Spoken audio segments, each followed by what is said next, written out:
कि कायदे कश्मीर का वो ख्वाब और वो वादा जो उन्होंने आपसे किया था, आज अल्लाह ने हमें ये तौफीक दी, उनके बेटे को ये तौफीक दी कि आज हम उसकी तकमील करने जा रहे हैं।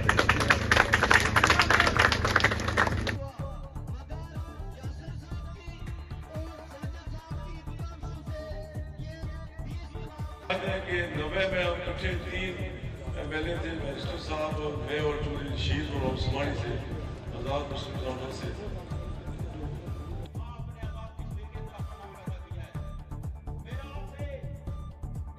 क्योंकि मेरे वालिद मोहतरम जो कि इस दुनिया में ना रहे, लेकिन आज जो उनका वादा था और जो उनकी दिल की ख्वाहिश थी, आज अल्हम्दुलिल्लाह हम पूरा कर रहे हैं।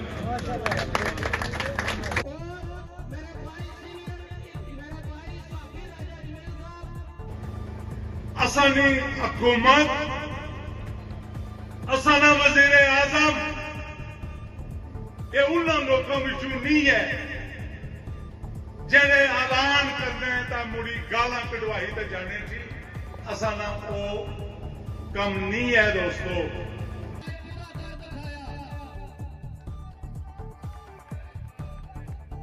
कि आज जो ये ज़िली खुबाजात का मसला था, अल्लाह के फजलो करम से मुझे पूरी उम्मीद है कि आज ये हल होने जा रहा है।